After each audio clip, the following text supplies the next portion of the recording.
राजधानी है और पटना की सड़कों पर गोलियां ऐसे चल रही हैं जैसे बच्चे कॉल ऑफ ड्यूटी गेम खेल रहे हो वीडियो पे। ये कैसे स्वीकार्य है और ये कैसे माना जा सकता है? और सुशासन की जो बात करते हैं वो बताएं कि बिहार जो है वो अपराध और रक्त रंजन से भर चुका है।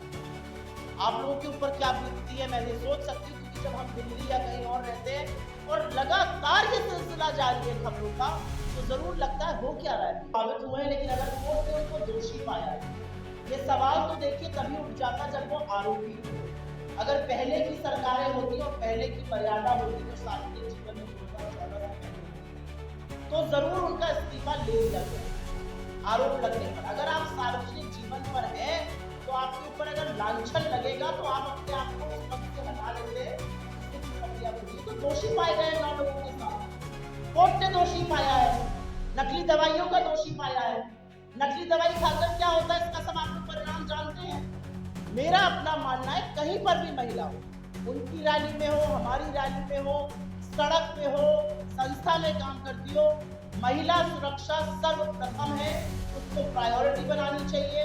मेरी सार्वजनिक जीवन में हर कार्यकर्ता से, हर व्यक्ति से अपील है, देश की आधी आबादी को सुरक्षित बनाने का काम सिर्फ आधी आबादी नहीं कर सकती है, आपको भी उतना ही करना पड़ेगा। अगर कोई ऐसी घटनाएं हुई है तो बिल्कुल गलत है, नहीं होनी चाहिए। लेकिन आंकड़े जो बिहार की तस्वीर बता रहे हैं और सवाल सत्ता से पूछना हम कब शुरू करेंगे? जब सत्ता से सवाल पूछो तो प्रत्युत्तर जरूर आता है, जवाबदेही तय नहीं। प्रशासन और पुलिस आपके पास है, दामाद जी का कुत्ता ढूंढ लिया जाएगा, लेकिन बेटी को न्याय नहीं मिलता। इसलिए सत्ता से सवाल, जब चुनाव के मुहाने पर आज हम आए हैं तो सत्ता को कटघरे में खड़ा करके सवाल पूछना जरूरी है। नमस्कार, मैं मनीष और आप देख रहे हैं बिहार न्यूज लाइव। बिहार में लगातार अपराध का ग्राफ जो है बढ़ता जा रहा है।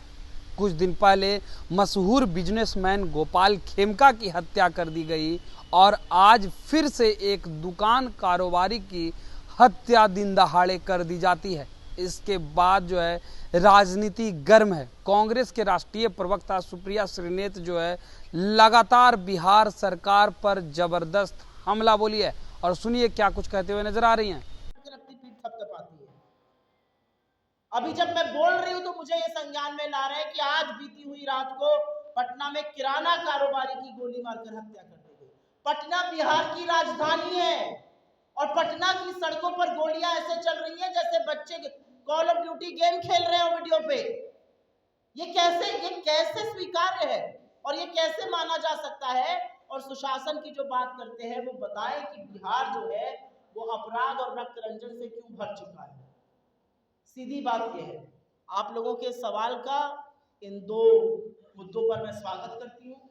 जीवेश मिश्रा जी का दोषी पाए जाना और पूरी बेशर्मी से उनका मंत्री बने रहना, और जो रक्त रंजन बिहार में हो रहा है, आप लोगों के ऊपर क्या बीतती है मैं ये सोच सकती हूँ, क्योंकि जब हम दिल्ली या कहीं और रहते हैं और लगातार ये सिलसिला जारी है खबरों का, तो जरूर लगता है हो क्या रहा है बिहार।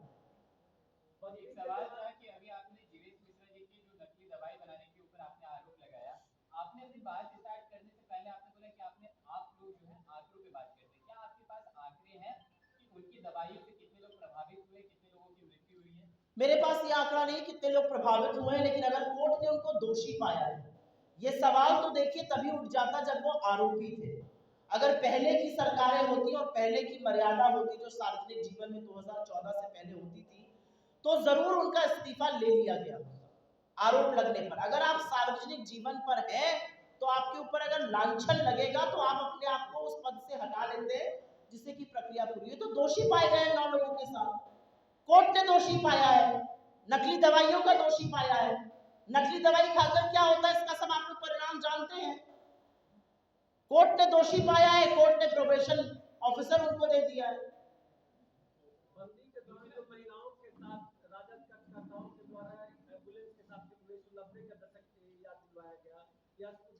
महिलाओं के साथ हाजीपुर में उनके साथ हुदन किया गया, हुर्रे की आवाज आई, तो ये महागठबंधन की सरकार 2025 की बात होगी, इस चुनाव की बात होगी, बिहार में जो बेटियों के साथ हो रहा है उसकी बात होगी, और इसलिए होगी क्योंकि बिहार में आंकड़े चीख चीख कर एक तस्वीर बता रहे हैं।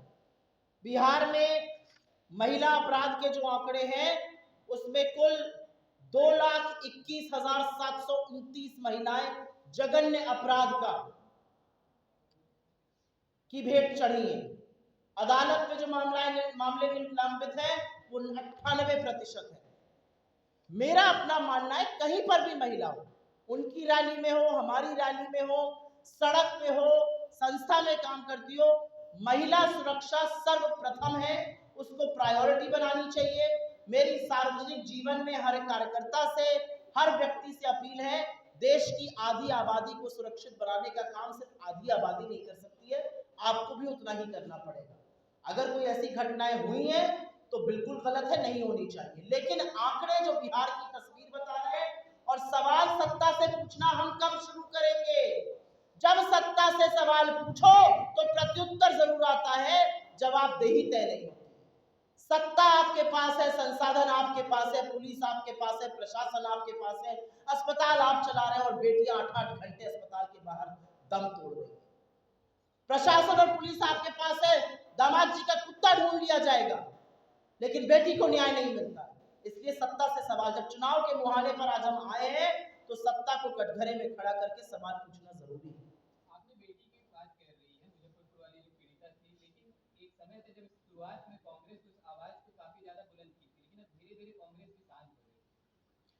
मुझे नहीं लगता हम शांत हो गए, मुझे लगता है कि दो पहलू होते हैं किसी भी चीज के। किसी भी पीड़ित परिवार को आप सिर्फ पीड़ित परिवार बनाकर उसके बारे में चर्चा नहीं करते। जो संवेदनशील लोग होते हैं वो ये भी समझते हैं कि वो पीड़ित परिवार, उसमें पिता है, उसमें माँ है, उसमें भाई है, उसमें संभवतः और बहनें होंगी, वो कितनी दहशत में है ये समझना भी जरूरी है। और संवेदनशीलता से हो सकता है बात थोड़ी धीमे स्वर में की जाती हो, लेकिन ये बहुत बड़ी बात है। आप बिहार की बात कर रहे हैं, इसकी चर्चा दिल्ली और महाराष्ट्र तक है। मैं मुंबई में थी हफ्ते भर पहले, और जब वहां पर महिलाओं की बात शुरू हुई तो लोगों ने इस बात का जिक्र किया, और मैं इस बात को कतई स्वीकार नहीं कर सकती हूँ कि एक बच्ची का पहले रेप होता है, उसके ऊपर जानलेवा हमला किए जाते हैं, एक बार नहीं 20 बार, उसको घंटों तक पटना नहीं लाया जाता है। और आपको पता है क्यों नहीं लाया गया? यहाँ पर मान्यवर की रैली थी, और उसके बाद वो अस्पताल के बाहर 8 घंटे एम्बुलेंस में रहती है। आप लोगों ने न्याय कोई और सवाल पूछेगा क्या? न्याय दिलाने की बात की थी, क्या उनके परिवार को न्याय मिला? राजद के कार्यकर्ताओं के द्वारा कहा जा रहा है कि बुरा बाल साफ करो, ये वो माननीय विधायक। तो आपने सुना सुप्रिया श्रीनेत को सीधे तौर पे कहते हुए नजर आ रही हैं कि बिहार में अराजकता का माहौल है।